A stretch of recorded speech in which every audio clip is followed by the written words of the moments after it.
ba'du. Subhanaka la ilma lana illa ma 'allamtana innaka antal alimul hakim. La haula wa la quwwata illa billahil aliyyil azim.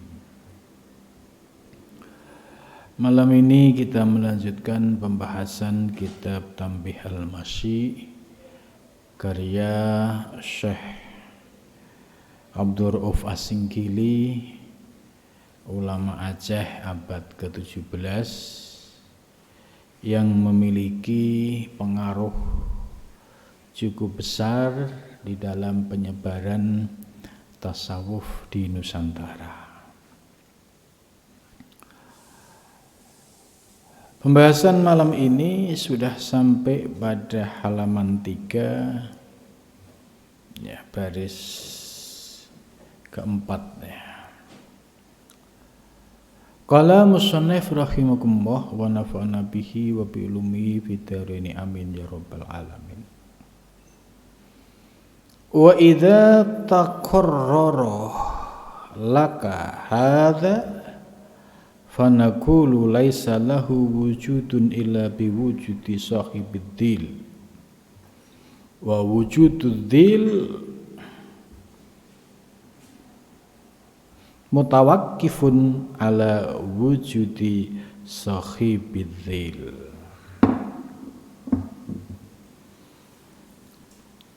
Kelanjutan dari pembahasan soal adil. Adil itu yaitu bayang-bayang ya.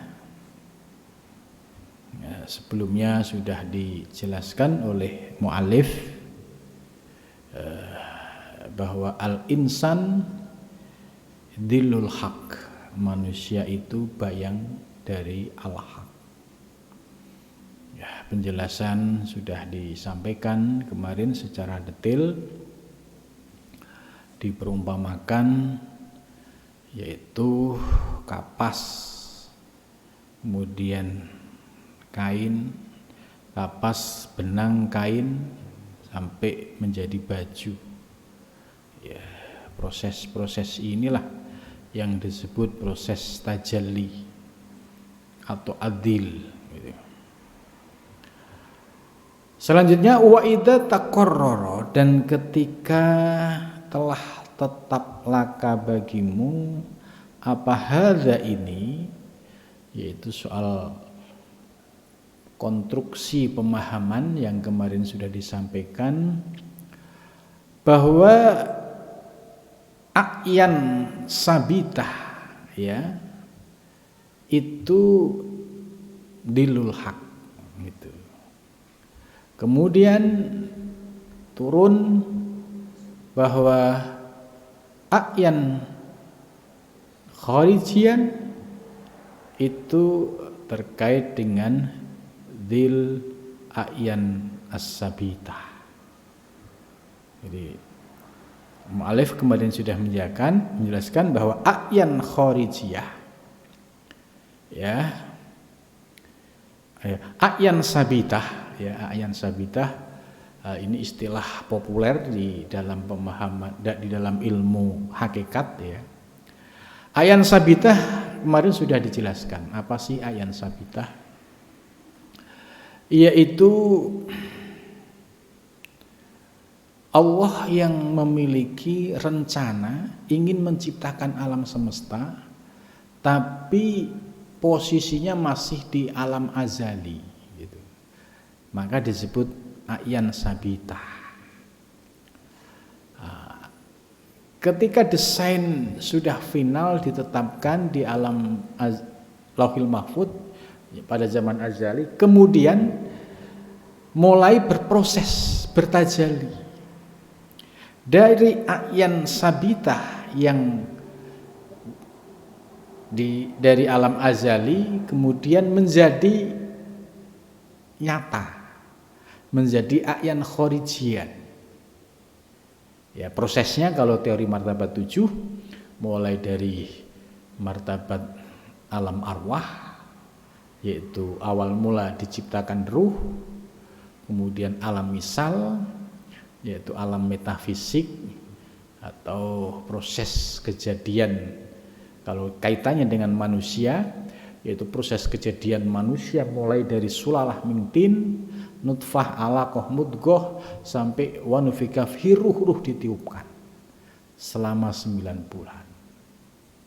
Kemudian setelah itu barulah wujud seorang bayi mungil. Nah, ketika wujud bayi yang mungil ini sudah menjadi bagian yang disebut dengan a'yan khorijian.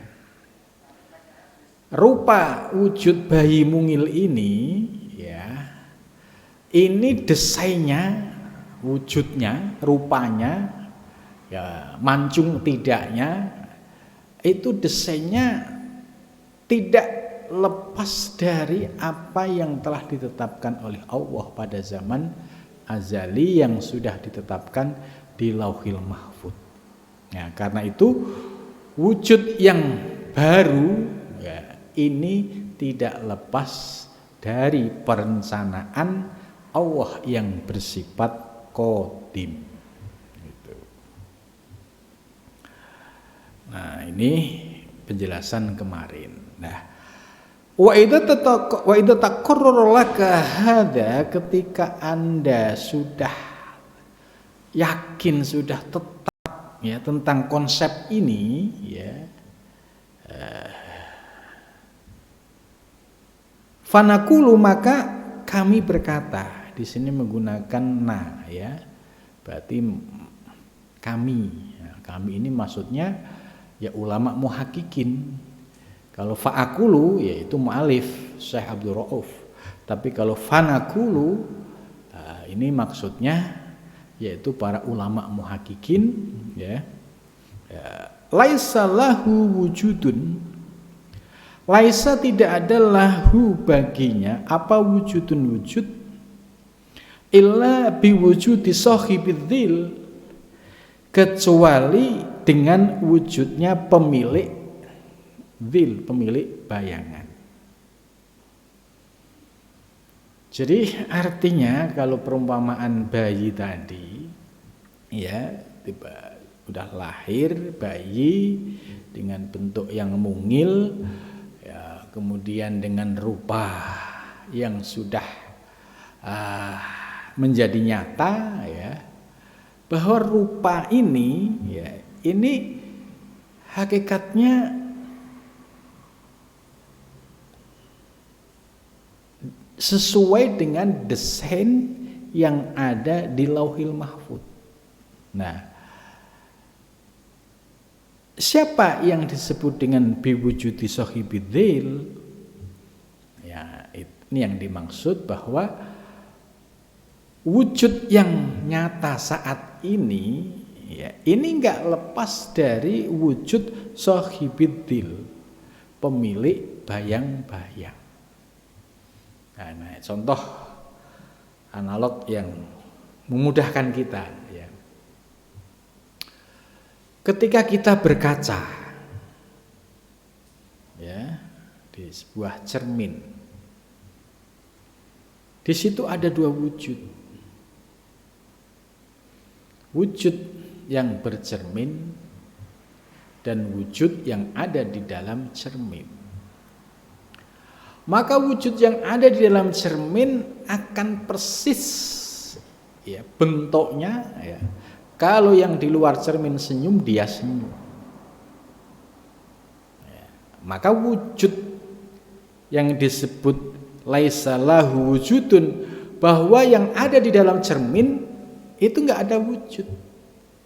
Illa biwujudi sahibidzil, kecuali wujud pemilik bayang-bayang gitu. Nah, ini maksudnya untuk mendekatkan pemahaman kita tentang konsep hakikat tadi, bahwa wujud yang ada di dalam cermin laisa lahu wujudun, sesungguhnya dia tidak ada wujud ya, illa biwujudi sahibidzil, kecuali wujudnya pemilik bayang-bayang. Jadi ketika ada orang bercermin Ya, sesungguhnya yang di dalam cermin itu tidak ada wujud kecuali wujudnya orang yang bercermin. Ini sebuah pendekatan analog ya, supaya logika kita bisa memahami. Wa wujudil, dan bermula wujud bayang-bayang, mutawakkifun, itu terhenti, ala wujudi sahibidil, atas wujud pemilik bayang-bayang. Jadi wujud bayang-bayang itu terhenti pada wujud pemilik bayang-bayang. Ya, kita kasih dua contoh tadi. Ada orang bercermin, lihat wujud di dalam cermin, maka wujud di dalam cermin sesungguhnya tidak ada. Yang ada hanya wujud orang yang bercermin. Begitu juga misalnya ada burung, ya, dia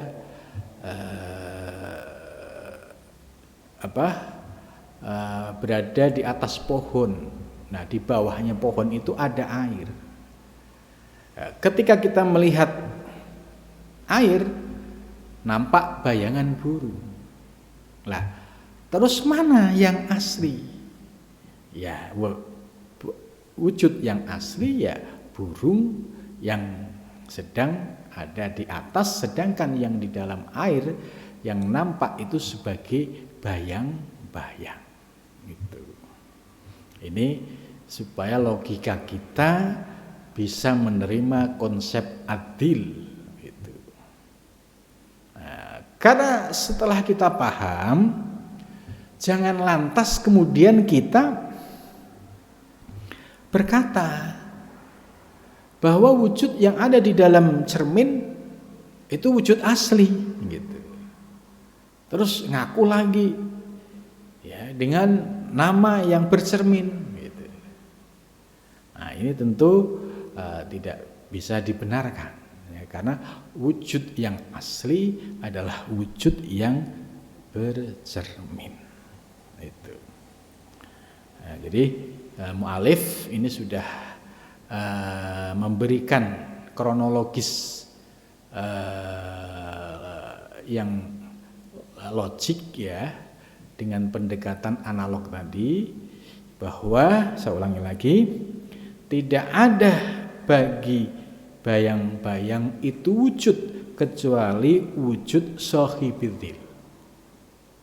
Ya, kemudian setelah itu paham, wujududil, wujudnya bayang-bayang itu mutawakkifun, ya, berhenti ya, atau sangat tergantung ala wujudi sahibidil, tergantung dari wujud pemilik bayang-bayang. Artinya yang bercermin itu wujud yang asli. Itu.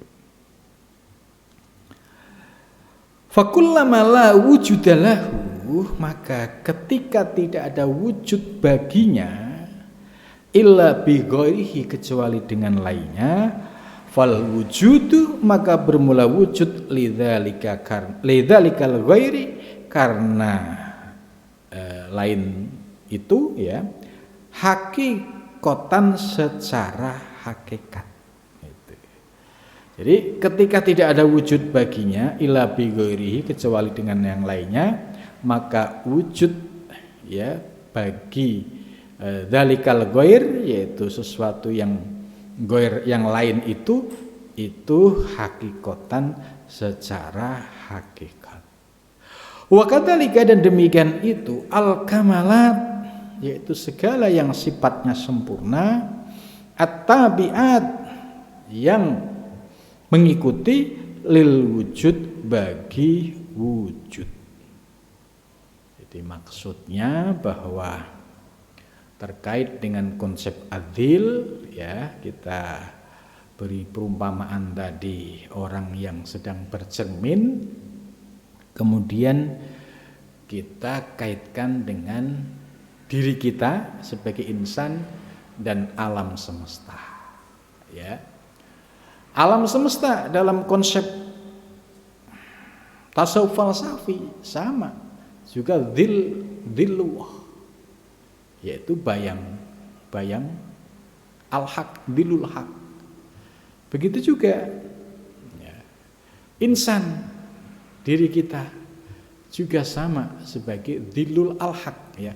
Jadi di sini mu'alif menggunakan kata al-haq ya, itu ada perbedaan dengan kata Allah.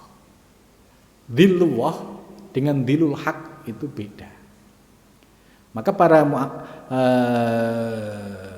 ulama muhakkikin ya, itu menggunakan kata al-haq ya, seperti Ibnu Arabi, kemudian Syekh Fadlullah Al-Burhanfuri dalam kitab At-Tuhfah Al-Mursalah juga menggunakan kata al-haq. Kemudian Syekh Abdul Rauf As-Singkili juga menggunakan kata al-haq.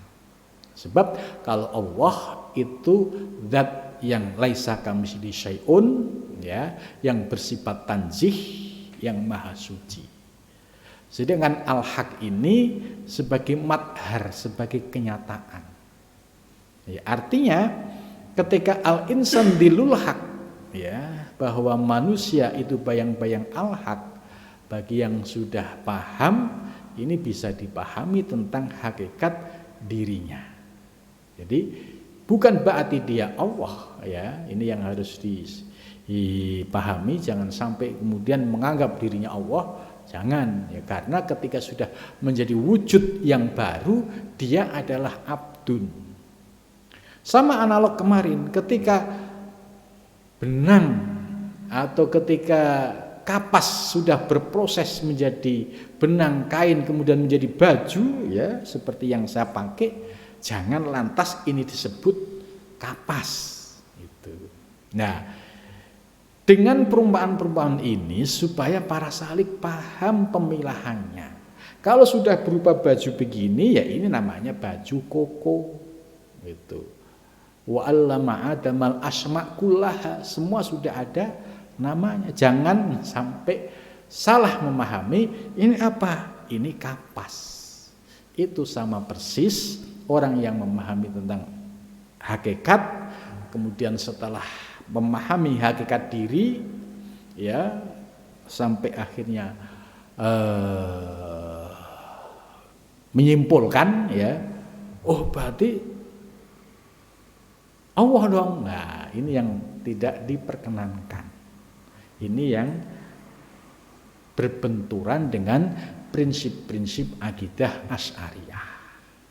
Jadi para ulama muhakkikin tetap berpegang pada tanzihnya Allah. Tidak boleh kemudian dicampur aduk antara hamba dan Tuhan. Ya.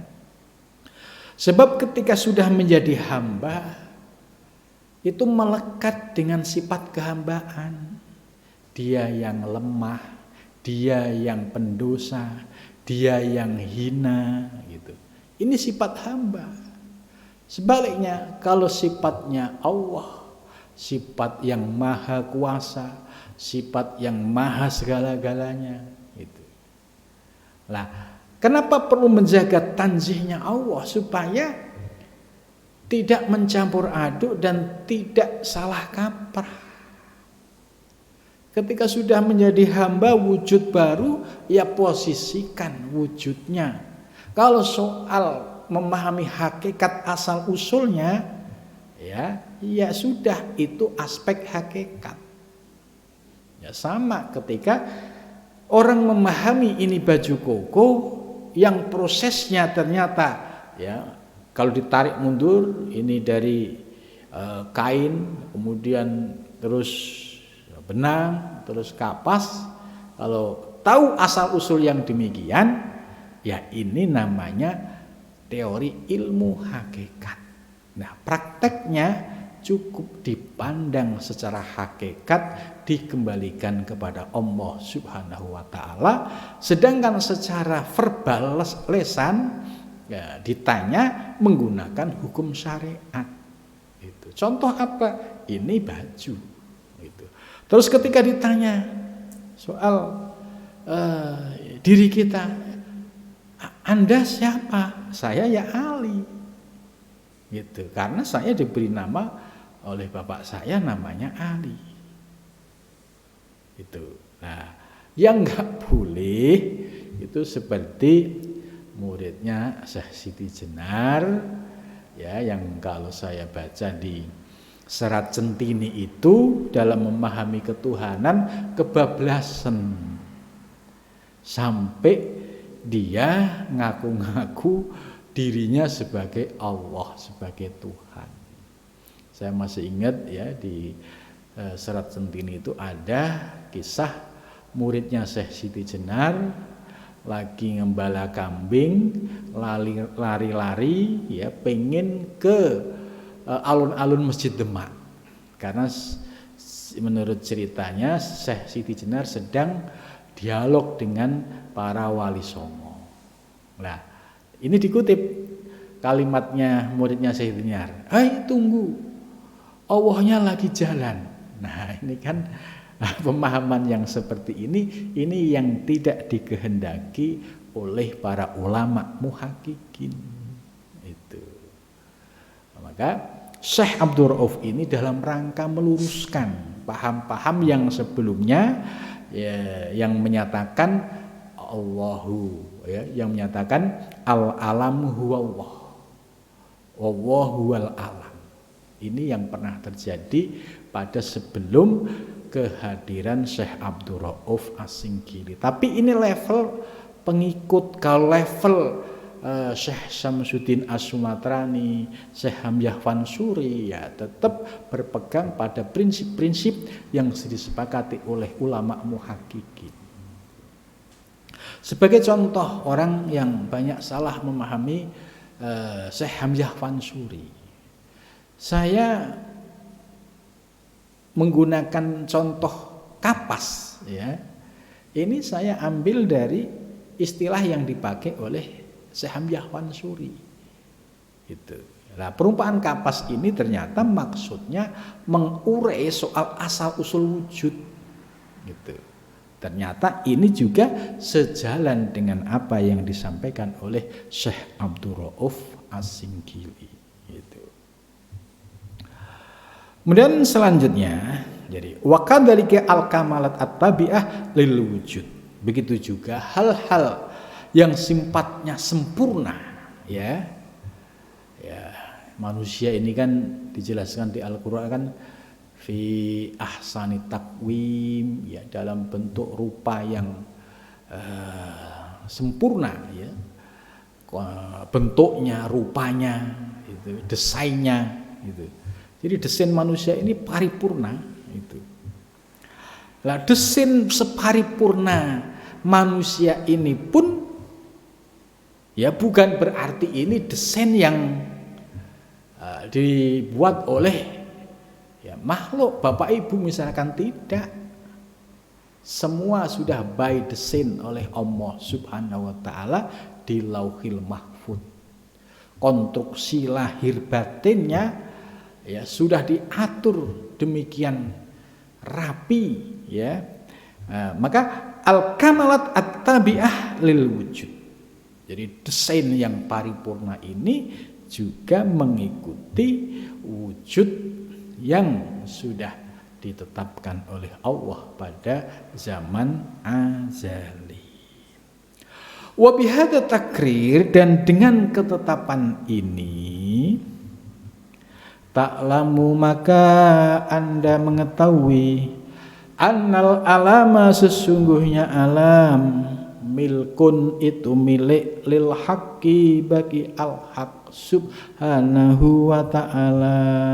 Ya, setelah paham dengan perumpamaan-perumpamaan tadi, akhirnya kita memahami bahwa alam semesta, ya, alam sebagai ya alam atau disebut dengan makrokosmos, ya, atau diri kita insan sebagai mikrokosmos, ternyata milkun lil haqqi, semua milik al-haq gitu. Jadi tidak ada yang tidak milik Allah. Alam semesta seisianya mutlak milik Allah. termasuk diri kita, ya, juga mutlak semuanya milik Allah. Nah, ketika sudah paham tentang hakikat diri ini, maka akhirnya kita diberikan kemudahan dalam mengembalikan segala sesuatu kepada Allah. Coba kalau orang yang tidak diberikan kemudahan memahami tentang hakikat ini, maka sulit untuk bisa memahami tentang penyandaran dan pengembalian kepada Allah. Contoh, misalnya dia kaya raya, gitu.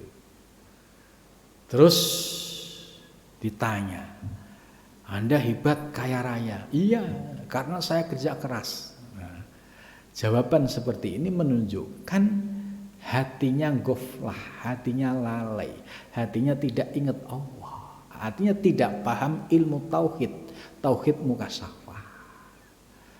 Berbeda dengan orang yang berilmu. Wah, Anda kaya. Tidak. Ya, saya sebagai hamba nggak punya apa-apa. Itu harta semua titipan Allah. Nggak ada milik saya. Saya hanya ya sakdermo nglampahi, mengalir sesuai dengan kehendaknya. Ini kalau orang yang sudah paham ilmu tauhid.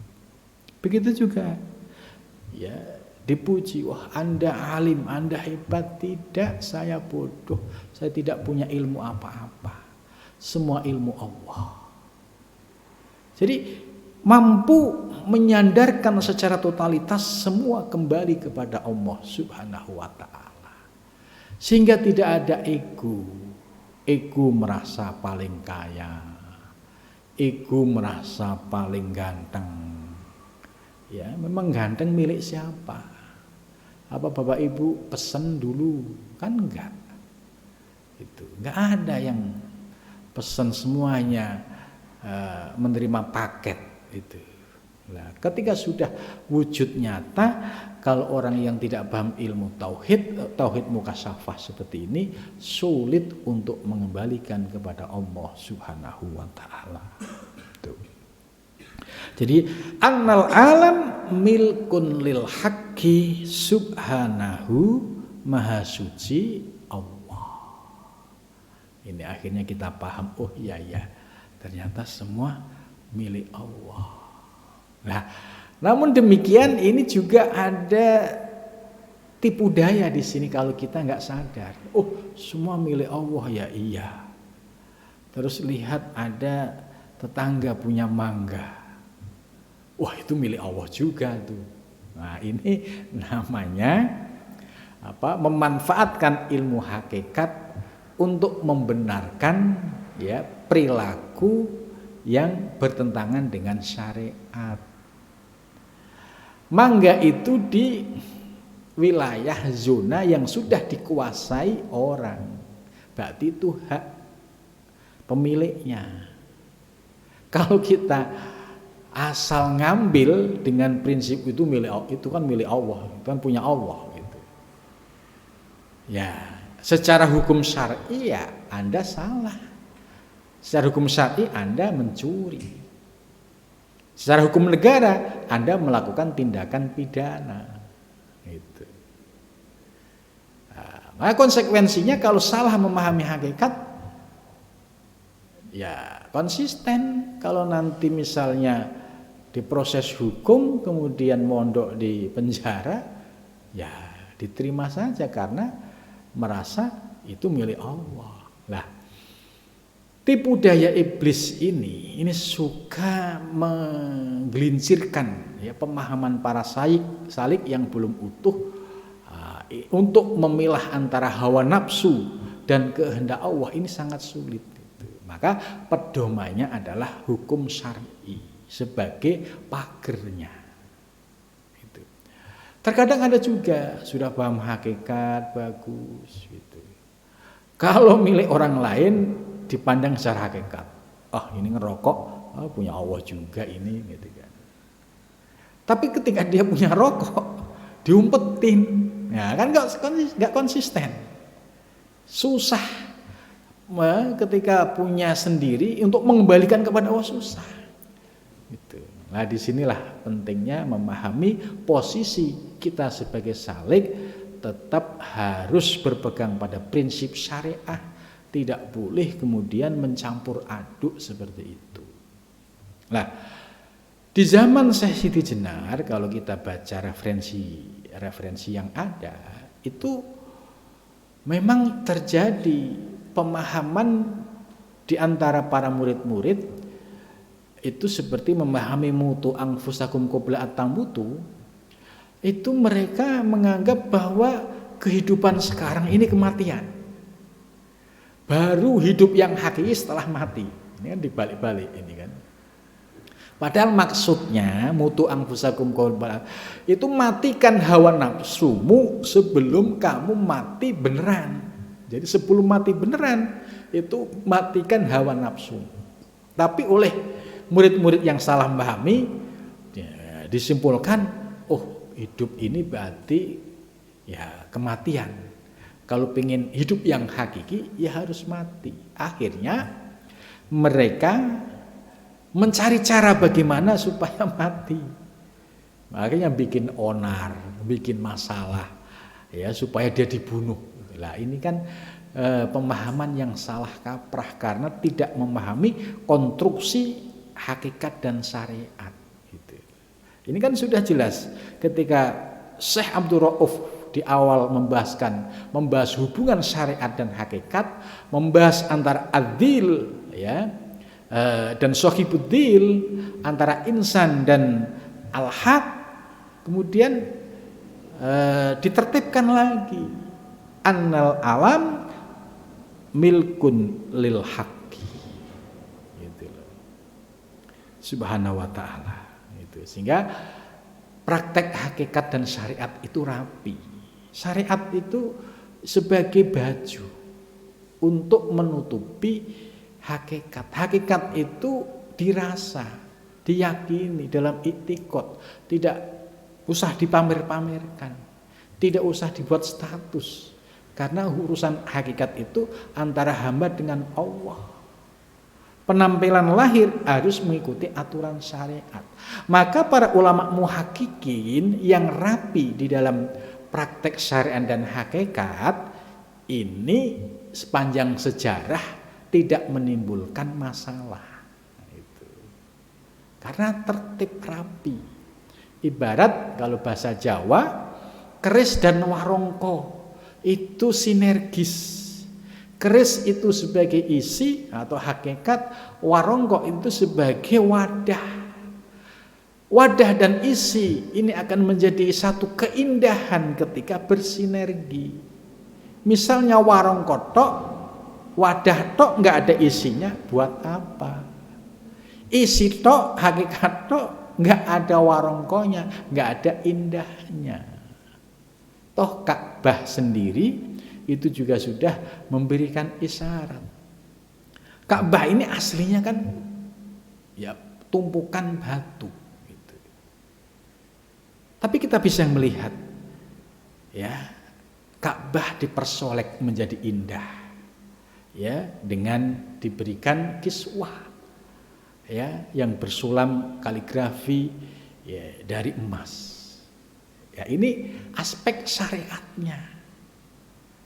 Ya kalau hakikatnya Ka'bah ya hanya bangunan batu, nggak ada indahnya. Gitu. Maka hubungan syariat dan hakikat ya itu sudah disimbolkan ya dalam wujud Ka'bah yang diberikan kiswah sehingga tampilan luar menjadi enak dipandang, menjadi indah. Ada estetiknya, ya, keindahannya, itu tidak hanya batu saja. Kalau batu tok kan nggak ada keindahan. Nah ini maksudnya ulama-ulama terdahulu dalam mengajarkan hakikat syariat itu rapi, disiplin. Makanya kalau pengikutnya, murid-muridnya paham betul kemudian bisa mempraktekkan secara rapi, nggak ada masalah gitu. Maka yang sering bikin masalah ya di zaman sekarang ini biasanya itu yang belum utuh pemahamannya kemudian muncul kalimat-kalimat yang mengundang kontroversi.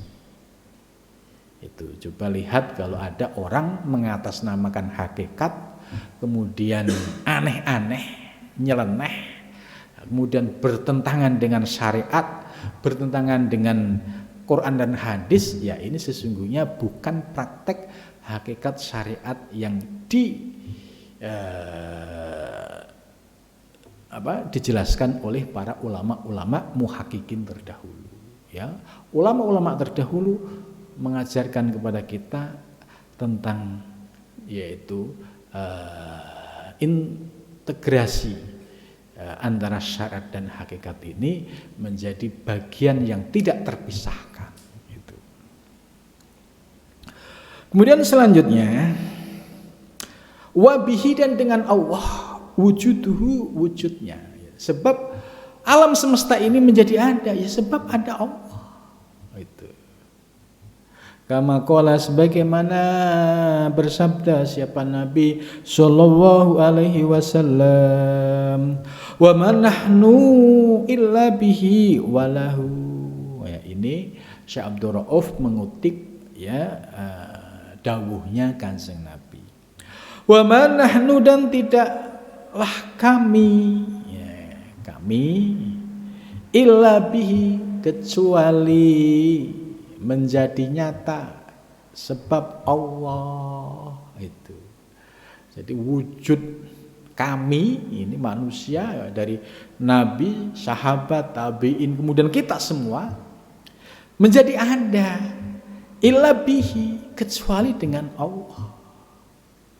Itu semua berarti by design oleh Allah Subhanahu wa taala. Walahu dan baginya, maksudnya dan kembali kepadanya, kembali kepada Allah Subhanahu wa ta'ala. Nah, yang paling berat itu setelah kita paham hakikat diri, bihi walahu. Walahu itu praktek kita mengembalikan semua kembali kepada Allah, melihat wujud kita, ingat Allah, ya kan? Melihat semua alam semesta terkoneksi, ingat Allah. Melihat lautan, ingat Allah. Melihat gunung, ingat Allah. Karena illa bihi walahu. Walahu ini adalah praktek bagaimana kita mampu mengembalikan semua yang kita lihat kembali kepada Allah Subhanahu wa ta'ala. Wa ta'lamu dan kamu mengetahui aidon begitu juga annahu sesungguhnya laisa tidak ada bi ainil haqqi dengan ainul haq min kullil wujuhi dari semua sisi. Li'annahu law kana ainuhu lama soha qauluhu ta'ala. Itu. Jadi menurut Mu'alif Syekh Abdul Rauf As-Singkili, beliau menyatakan dengan penjelasan hadis tadi wa manahlu illa bihi walahu. Kemudian setelah itu pahamlah Anda bahwa sesungguhnya tidak ada ya, maksudnya wujud yang baru ini jangan dipandang ya, jangan dipahami itu ainul haq. Maksudnya gini, ini maksudnya maksud muradnya begini. Jadi wujud yang sudah nyata sekarang ini, yang madhar di alam semesta ini, ya. Kalau kita kronologiskan tadi dari kapas, benang, kain, baru baju. Ya ini. Lah ketika sudah menjadi baju, ini kan wujud yang baru. Maka jangan ini disebut ainul haq. Sekalipun kalau diurut-urut ya asal mulanya tetap kembali ke kapas. Gitu. Jadi wujud yang baru ini ya tetap sebagai wujud yang hakikatnya ya kembali kepada kapas. Ya, lah yang nggak boleh ini annahu laisa bi ainil haq, bahwa yang sudah jadi ini ya ini bukan ainul haq. Ya, bukan kapas, ini sudah namanya baju koko. Begitu juga alam semesta. sudah ada wujudnya termasuk manusia. Ini wujud baru gitu loh. Jangan kemudian dipahami ainul haq, sebab kalau ainul haq ini nanti akhirnya terseret ngaku-ngaku Allah, itu bahayanya di situ. Maka di sini dikasih pagar. Kalau sudah menjadi wujud yang baru, insan ya, semua wujud ini yaitu laisa bi ainil haq, karena sudah wujud baru. Min kulil wujuh, dari semua aspek. Ya. Li'annahu, karena sesungguhnya laukana, jika ada ainuhu, apa ainnya, jikalau ada ainnya, lama soha, maka tidak sah qauluhu ta'ala, firman Allah ta'ala, khaliqun kulli syai'in, bahwa Allah pencipta segala sesuatu. Jadi Syekh Abdul Rauf tetap berpegang pada prinsip Asy'ariyah, ya, tetap menjaga tanzihnya Allah. Jadi Allah sebagai Allah sebagai Tuhan pengatur alam semesta, sedangkan ciptaannya disebut makhluk gitu. Maka jangan sampai makhluk ini dipanggil dengan ainul haq gitu. Karena dasarnya khaliqu kulli syai'in, bahwa Allah lah yang menciptakan segala sesuatu. Allah sebagai khaliq yang diciptakan sebagai makhluk. Itu ini maksudnya perbedaan ini harus dipahami. Jangan sampai memandang makhluk itu ainul haq. Nah, ini yang tidak kehendaki oleh mu'alif Syekh Abdul Rauf As-Singkili. Li'annal khaliq, karena sesungguhnya khaliq pencipta, la yutasawwaru, enggak bisa digambarkan, ayahluku, hendak menciptakan, ainahu, ainnya, esensinya itu.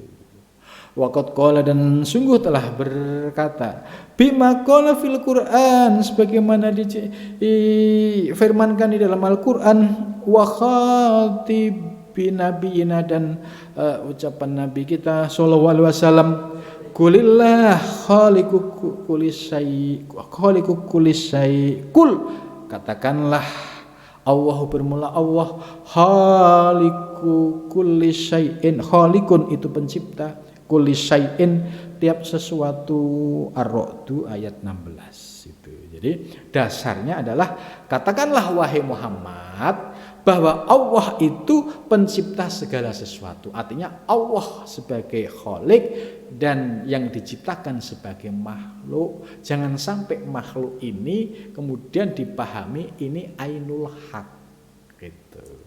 Karena sudah jelas perbedaan antara khaliq dan makhluk. Ini harus dijaga sifat tanzihnya, kemahsuciaan Allah, sedangkan makhluk ini tasbih gitu. Wa ma qala, dan tidak berkata kulillah khaliqun aini. Di Al-Qur'an kulillah khaliqu kulli syai', bukan kulillah khaliqu ainihi. Nah, itu. Ini dasarnya argumentasi Syekh Abdul Rauf As-Singkili. Jadi tetap menggunakan bahwa makhluk itu bukan ainul haq. Ini menurut argumentasi Syekh Abdul Rauf As-Singkili. Karena dia sudah wujud baru. Wa qala, dan berfirman Allah Subhanahu wa taala, wallahu, dan bermula Allah, ya. Ini As-Saffat ayat 96. Wallahu, dan bermula Allah itu khalaqakum, khalaqa. Ini menggunakan fi'il mandi. Ya, fi'il mandi itu berarti peristiwa sudah selesai. Contoh, saya telah buka. Berarti peristiwa buka sudah lewat. Kalau ada redaksi wallahu khalaqakum, Allah telah menciptakan, artinya bahwa penciptaan kita ini telah selesai. Kapan? Yaitu ketika di Lauhil Mahfuz itu.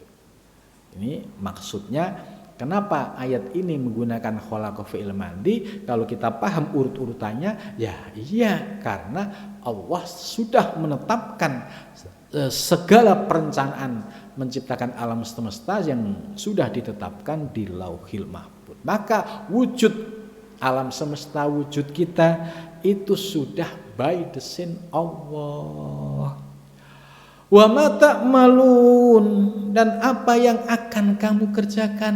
Ta'malun menggunakan fi'il mudhari, berarti ya future tense atau continuous tense, berarti kejadian sekarang maupun yang akan datang itu ya sudah by design oleh Allah Subhanahu wa ta'ala. Oh, kalau begitu ngapain kita capek-capek kerja? Ngapain kita capek-capek kuliah? Ini akhirnya menjadi Jabariyah. Nah, kita berpegang pada prinsip Asy'ariyah. Karena sedetik yang akan datang, ya, kita yakin semua by design oleh Allah di Lauhil Mahfuz, tapi dalam kehidupan nyata dari hari ke hari itu sedetik yang akan datang dirahasiakan oleh Allah. Maka tugas hamba sebagai prinsip yang berpegang pada prinsip Asy'ariyah yaitu usaha dan ikhtiar. Ya kita ngaji ya ngaji, sekolah ya sekolah. Soal nanti jadi apa urusan Allah. Nah, ini Asy'ariyah. Kalau Jabariyah, kalau Allah menghendaki kita kaya, nggak usah apa-ngapain. Kan maha segala-galanya gitu. Nah, ini Jabariyah, dan ini tidak recommended, tidak untuk diikuti. Kalau umat ngikutin ini rusak semua gitu. Orang belajar hakikat ngikutin ini rusak lahir batin dunia akhirat. Kenapa? Mau zikir nggak mau, ngaji nggak mau. Prinsipnya apa? Makrifah kan urusan Allah. Kalau Allah menghendaki saya makrifah. Nggak mau berproses, nggak mau usaha ikhtiar, nggak mau zikir, nggak mau riyadhah mujahadah, pengennya makrifah. Ya, hayhata gitu kan. Soal dunia sama, ngapain kerja capek-capek? Allah kan maha kaya. Kalau menghendaki saya kaya-kaya, ya monggo. Akhirnya dunia tidak ya berantakan ya, karena sebab salah dalam berprinsip. Akhirat juga berantakan karena salah memegang prinsip tadi, yaitu prinsip Jabariyah. Nah ini sangat menggelicirkan bagi orang yang agak malas-malas gitu, itu berpegang pada Jabariyah ini agak cocok gitu. Nah, mau gini ngapain kalau Allah kaya-kaya lah gitu. Jadi akhirnya males gitu. Ngapain gitu. Jadi wa khalaqakum wa ma ta'malun, ayat ini menjadi dasar bahwa Allah telah mendesain, merencanakan penciptaan alam semesta dan sudah ditetapkan di Lauhil Mahfuz, dan juga apa yang sedang terjadi dan yang akan terjadi. Itu. Wa ma qala, dan tidak berfirman siapa Allah wa huwa khaliqu ainihi. Itu kan. Jadi Syekh Abdul Rauf menjelaskan kenapa Allah tidak menggunakan, kenapa redaksinya tidak menggunakan wawu khaliqu ainihi, enggak itu. Kenapa enggak pakai ini? Kenapa kok wawu khalaqakum? Nah, tetap menggunakan bahasa khalaqakum bukan ainihi. Wa qala, dan berfirman siapa Allah, alhamdulillahi rabbil alamin. Gitu. Alhamdulillah, bermula segala puji, lillahi, milik Allah. Jadi segala puji semua milik Allah, nggak ada yang milik kita. Jadi kalau makhluk dipuji itu jangan GR dulu. Yang dipuji hakikatnya semua Allah Subhanahu wa ta'ala. Kalau dipuji, kalau para sufi dipuji itu sedih, khawatir GR, ujub. Kalau ujub langsung kibir, gitu. Bahayanya di situ. Maka kalau kita sudah paham, alhamdulillah sesungguhnya yang pemilik segala puji itu Allah. Itu. Kalau Anda dipuji ganteng, kembalikan kepada pemiliknya, karena dialah sesungguhnya yang punya. Gitu. Rabbil alamin, pengatur alam semesta. Jadi Rabbil Alamin mengatur alam semesta seisinya. Sampai persoalan sekecil-kecilnya itu sudah semua diatur oleh Allah Subhanahu wa taala. Ya. Wa maqala dan tidak berfirman siapa? Wah alhamdulillahi rabbi ainihi. Ini. Jadi Syekh Abdul Rauf tetap berpegang bahwa ya tidak boleh bahwa wujud makhluk itu ainul haq, itu beliau menolak konsep itu karena di ayat-ayat tadi tidak menggunakan redaksi seperti itu. Wa maqala alhamdulillahi rabbi ainihi, tapi rabbil alamin. Nah, itu penjelasan Syekh Abdul Rauf.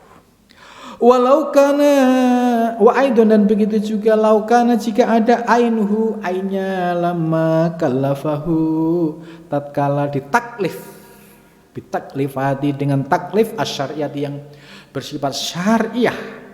Contoh nih, kita ini manusia sebagai makhluk ciptaannya. Kemudian kita ya diberikan taklif syar'i, ya disuruh sholat 5 waktu, puasa Ramadan, bahkan di sini taklif syar'i yang asyaqqah, taklif syar'i yang memberatkan, yang membuat payah, kasaumi seperti puasa, wa ghairihi dan lainnya.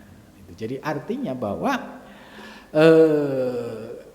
ketika kita menjadi insan, manusia sebagai makhluk ciptaan, ya konsekuensinya kita sebagai makhluk ya harus bisa menerima apa yang menjadi taklif syar'i yang diwajibkan kepada kita. Ya seperti kita diwajibkan sholat 5 waktu, ya sudah kita jalankan dengan sebaik mungkin. Kita diwajibkan puasa Ramadan, ya sekalipun ini asyaqqah, namanya lapar seharian itu kan sebenarnya berat gitu. Karena memang ini dasarnya perintah Allah, ya walaupun lapar-lapar ya tetap kita laksanakan karena atas dasar kita menjalankan taklif syar'i. Nah, dari penjelasan di atas maka pendapat Syekh Abdul Rauf As-Singkili ya semakin nyata dalam meluruskan ya pemahaman tentang bahwa wujud makhluk itu bukan ainul haq, ya sekali lagi laisa bi ainil haq, karena kalau bi ainil haq itu tadi sudah dibantah oleh beberapa argumentasi oleh Syekh Abdul Rauf As-Singkili. Jadi logikanya begini. Jadi ketika sudah menjadi baju ya, dari ini kan dari kapas, benang, kain, baju ya, tahapan Pak. Kalau sudah menjadi baju ya baju gitu loh. Ya. Jangan kemudian melihat baju ini kapas. Kalau asal usulnya ya, tapi nggak boleh diperbalkan, nggak boleh ditohirkan bahwa itu adalah ainul haq, bahwa itu adalah kapas. Gitu. Tetap secara verbal ya kita mengucapkan secara syariat ini apa? Ya baju. Gitu. Begitu juga wujud manusia isinya. Kalau ditanya kamu siapa? Ya saya hamba. Gitu. Karena hamba ya kita menerima taklif syar'i. Disuruh puasa ya puasa, disuruh sholat ya sholat gitu. Coba kalau orang yang salah memahami, yang tergelincir pada pemahaman soal ngaku-ngaku tadi, masa saya disuruh puasa ya akhirnya semakin salah kaprah gitu. Dah cukup sampai di sini, mudah-mudahan apa yang disampaikan oleh mu'alif Syekh Abdul Rauf As-Singkili dapat kita pahami dan dapat menjadi pedoman kita dalam memahami ilmu hakikat. Amin ya rabbal alamin. Cukup sampai di sini. Wassalamualaikum warahmatullahi wabarakatuh.